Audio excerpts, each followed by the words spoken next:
Hi there, David Benjatschek here, your authenticity coach. This video blog is entitled The Power of Commitment. I just posted a blog on LinkedIn, Pulse, and I'll post it on my website, authenticity.com.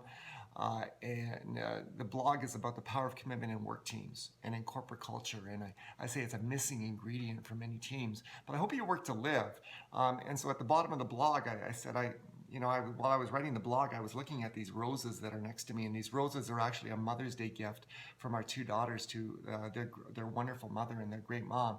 But it just reminded me of a personal story that I think really kind of gets to the core of what commitment is all about, why it benefits us.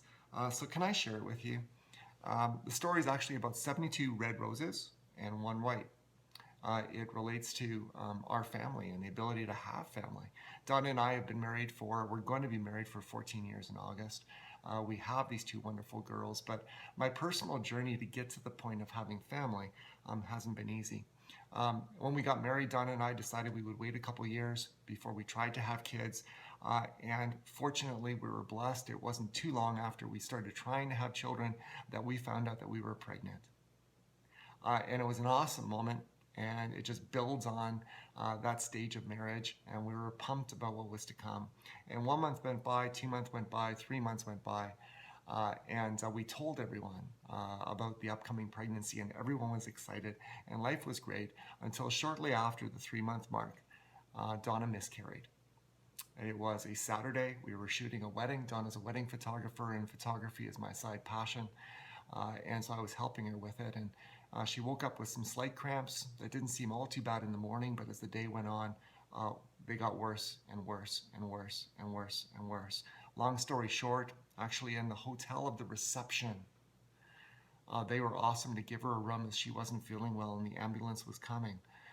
And you know what, as we were trying to deal with that, and I remember them taking her down in a gurney towards the ambulance, and I was cleaning up a little bit in the room and going to close the door. I remember with no one else around, I slammed that door. And I remember looking around, and I was taking the keys because I was going to drive the car behind the ambulance, and I just whipped it against the wall. I was angry. I was angry at God. I was angry at life. Not because I'm entitled, but this wasn't the first time. For those of you that know who I am or have read my story in my book, Authenticity, A Pathway to Purpose, you know Donna is my second wife. I was married to a beautiful girl in spirit and human being, Nina from Singapore, for many, many years.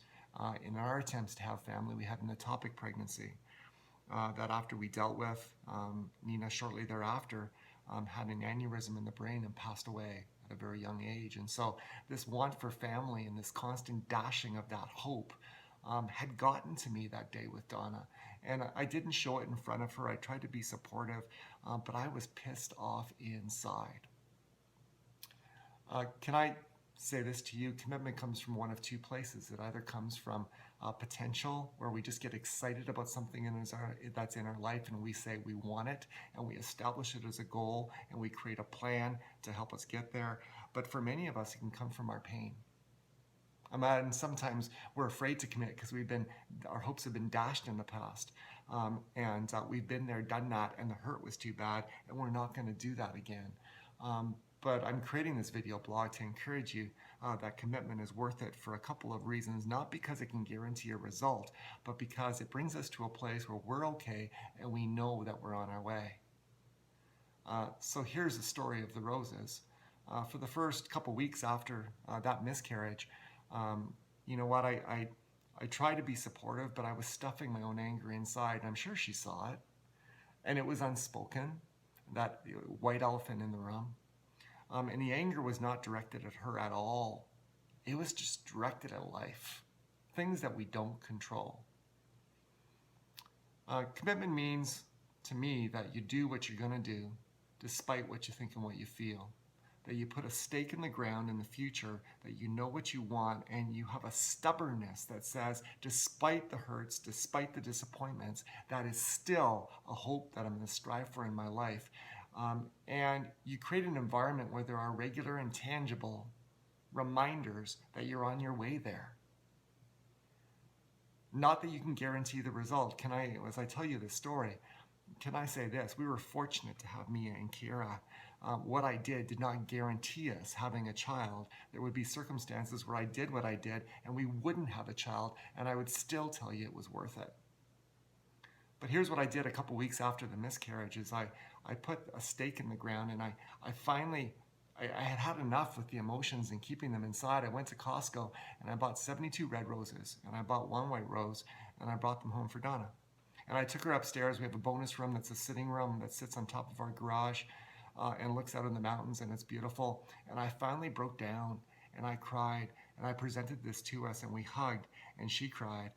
And we talked about the pain. But I said, here's the scoop. The white rose symbolizes that we will have a family, and we will continue to strive for a family, and we'll move past the hurt and the disappointment. And we're going to try for family. And the 72 red roses are an expression of my love, but they're just a start. Here was my commitment to Donna that day, is that I would give her a rose a day until we had a kid. Or we grew old and didn't have children, but grew in our love for each other and passed away. Either way, you're getting a rose a day from me. And my frugal wife, on a light aside, looked at me and said, I hope you're buying them at Costco, because that sounds really expensive and I don't want you spending a lot of money. And so we laughed for a little bit. And sure enough, I didn't buy a rose a day. I would buy a dozen, and we would mark off a dozen days in the calendar, but it represented a rose a day. A time after, we got pregnant and we had Mia. And the feeling when Mia was born, given the history and the journey, was simply incredible. And she holds a very special place in my heart because of that journey. But here's how 72 roses that are red and one white rose relate to commitment in our lives. Commitment has a number of benefits. I said before, it says that we're okay and we're on our way. It puts something to play for back in our life, even if it's against hurt and disappointment and everything that you feel like just running away and just giving up on the dream. It says that I'm going to be stubborn, recognize there are things that I don't control, and I'm going to have the audacity to dream it anyways. Life without hope is not very motivating. It's not very productive.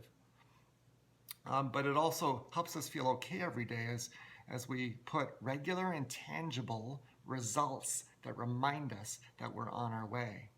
Now, a rose a day does not in any way indicate increased fertility or likelihood of having a kid, but it was a constant reminder that we're on this journey and we're doing it together and we're still committed towards it. And it was actually a huge motivating factor in our ability to get past the hurt and disappointment and move towards something that was better in our lives.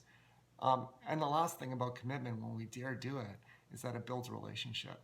Irregardless of whether we had me or Kira, Donna and I relationship grew when in the face of adversity and through a communicated commitment to something better, it drew us close together. It drew us together. Commitment in our lives should involve other people. It means that you go out, and here are the steps to committing.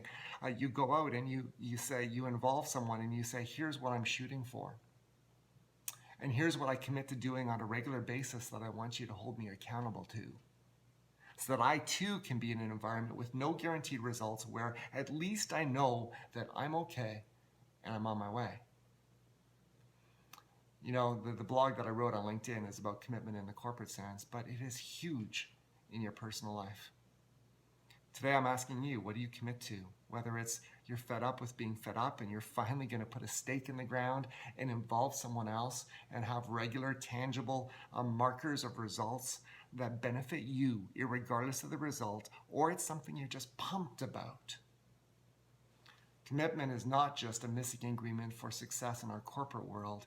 It is a key ingredient for fulfillment in living a life that you deserve. Feel free to share your story. You can email it to david@authenticity.com or contact me at 403-874-1044. But I wish you all the best.